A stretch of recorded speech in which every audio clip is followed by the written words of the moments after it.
For this week's media demonstration video, I'm going to show you how to use colored pencils to finish this cool Pokemon lesson. This is Rayquaza, and so we're going to be using colored pencils today. And I just wanted to point out to you guys that you should definitely have a manual pencil sharpener, a little tray to catch the shavings, and have all your pencils ready. There's always lots of color choices, guys. These are sort of my favorite pencils. I have a huge bin, but these are ones I've already picked out. I know that I like. So I'm going to get going here.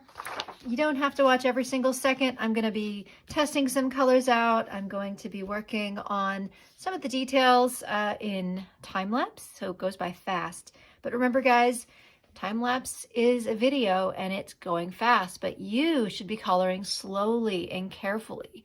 Do not rush through this, guys. There's no reward for finishing early or being messy or scribbling. Okay, so please take your time. Don't rush. It should take you at least 20 to 30 minutes to finish these drawings.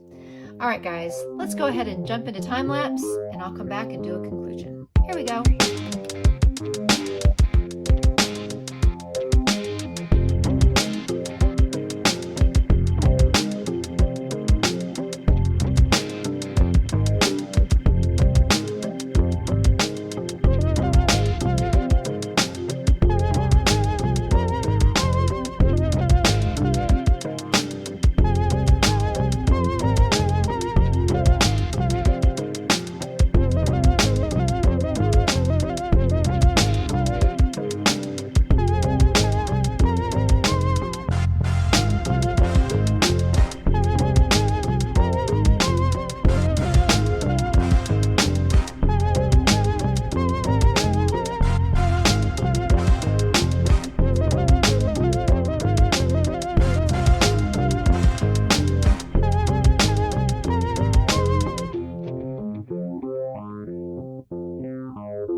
Well, guys, as you can see, I did some coloring on my Rayquaza, and what I really want you to notice is that I tried really hard to get 3 shades of green, and so I tested out my colors, and as you can see, I kind of was working with yellowish greens and bluish greens, but in the end, I think what really worked best was, this is sort of a, I don't even know what this would be, like kind of a darkish, sort of a evergreen, juniper type green, and this is a sort of a middle, sort of a grass green, and this ended up being a very light green.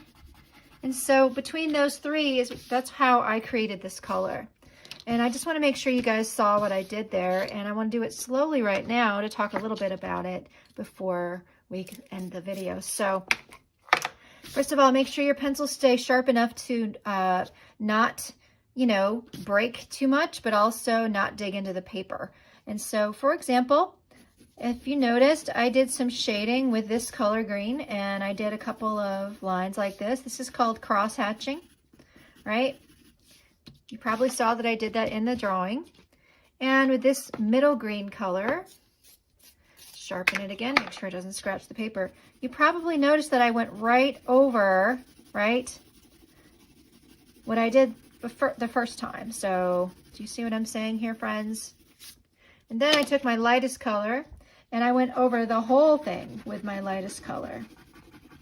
So that created a really nice bit of blending and shading. Now these are the same 3 colors side by side. These are the same 3 colors mixed and blended together. And when you do that, guys, you are going to be able to create some light and shadow for your drawing. Now, if you need to practice, that's what this stuff is for, guys. Free draw paper, scratch paper, whatever you want to call it. As I encourage my students all the time, don't experiment on your drawing, experiment on a piece of paper next to your drawing, and then say, okay, I'm going to try that on my drawing. So do that first, guys, and then go ahead and work on your drawing. So finally, the sky. I wanted to make the sky really different than my character here. So I pressed pretty hard on Rayquaza to make the colors really bold. And in the background, I pressed really lightly so they'd be soft. But I wanted to make sure they were blended as well. So as you can see, I've got light blue, dark blue, purple, and pink.